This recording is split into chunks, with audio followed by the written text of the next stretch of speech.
In other news, Oman has announced plans to impose income tax within 3 years. We are joined by Thomas Vanhee, who's founding partner of the tax advisory Orifa. Thomas, it's lovely to see you again. Good morning. Good morning. Thanks for having me. So, income tax has often been seen as the bridge too far. We've got VAT, so we've got an indirect tax, we've got corporate tax now, but this has always been seen as sort of the last bastion, if you like. Why is Oman doing this, and why is it doing it now?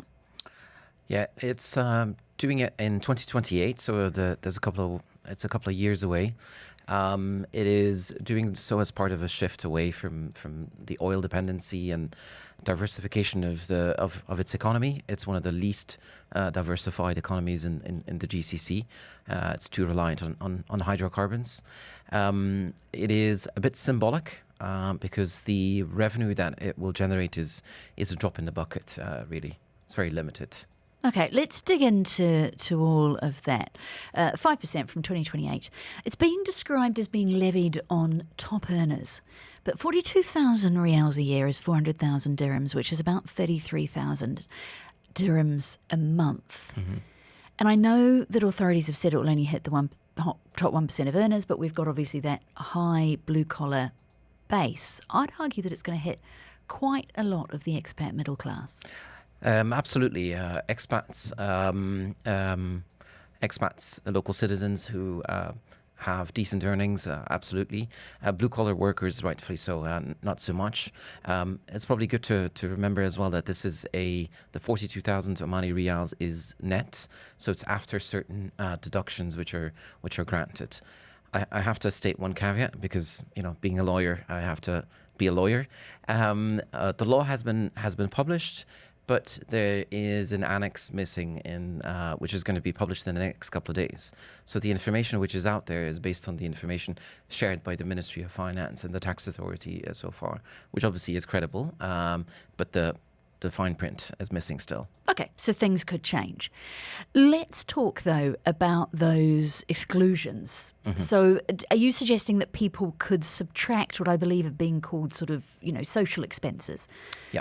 Schooling, housing, medical, what do we know so far? Yeah, so the things that are important to people indeed, right? So schooling, tuition fees, that looks to be deductible. Same thing for insurance expenses as well. Religion, like religious contributions, charitable contributions seem to be deductible. And what is also quite important is Oman is trying to encourage home ownership.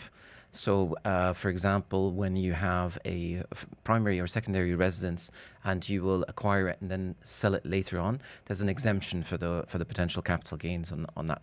So they really want to favour the home ownership, which is why also interest expense is likely going to be a deductible expense.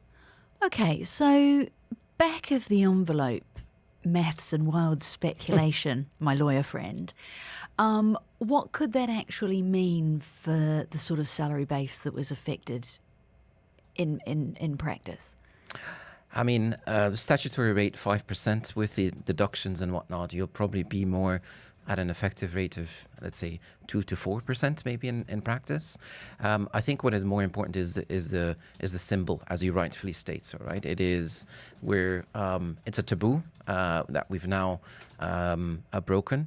The way in which it will apply also, let's say for high earners, for expats, it's likely going to go through a system similar to WPS like we know in the UAE. So just a withholding by the employers as an advance and then a later filing.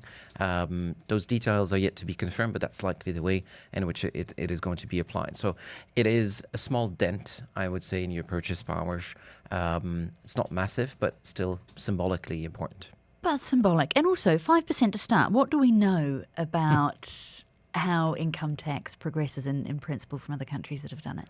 Well, there's never a way back for taxes, right? There's almost never a situation where a tax gets abolished. So very often the only way is up, right? If you look at VAT, for example, in Bahrain went from 5 to 10, Saudi went from 5 to 15. The temptation to flick a switch and to increase the rate is quite high. Now, I don't think again, this will yield a lot of revenue for the Omani Tax Authority, for the Ministry of Finance.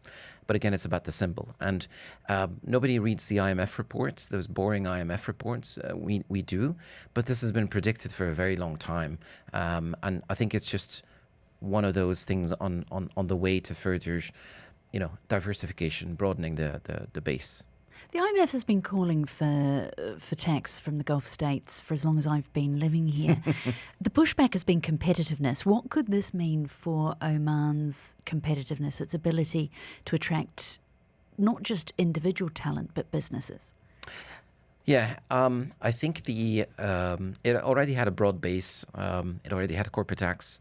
It has VAT since 2021. But I think mainly the competitiveness where it will be felt is for the talented expats, right? You have the choice to relocate to the UAE, to Saudi Arabia, to Qatar, or to Oman. But in Oman, there's tax applied.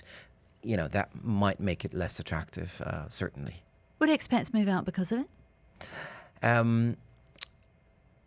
See, the effect is not big, but we have had queries already from people last year when the law was making its way through the parliament to say, okay, how should we position ourselves, right? Let's say that you are a wealthy resident of Oman, and right next door is the UAE not levying any personal income tax whatsoever, even though that's a slight exaggeration. The temptation might really be to kind of analyze, how do I make sure that I'm not a tax resident in Oman? So far, the definition seems to have been set on 183 days of presence in the Sultanate of Oman. So you could try and make sure that you're not a resident in Oman to try and avoid this. Yeah.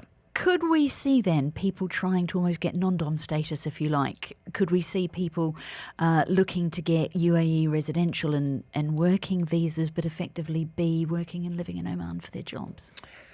So that's a far more complicated situation than we could probably solve today in this setting. But you will probably see more inquiries for UAE tax residency.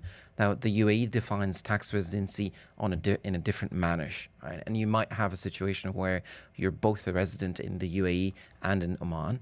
Now, that's not going to have a lot of adverse effects, given that the UAE doesn't have personal income tax. So it's not really a big issue. But the more important thing is, how do I become a non-resident in Oman, really? And of course, the other question is that once one Gulf state has done it, does it become easier for others? How closely will the other Gulf states be watching this?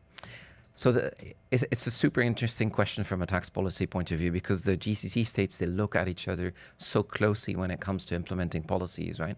So what is safe to say is other countries are going to be analysing this, looking at the feasibility, at the acceptance with the population and expat population, and try and make from this what their specific business case requires. Now, I will say, for example, and I get this question all the time, the UAE at a federal level absolutely does not need the funds.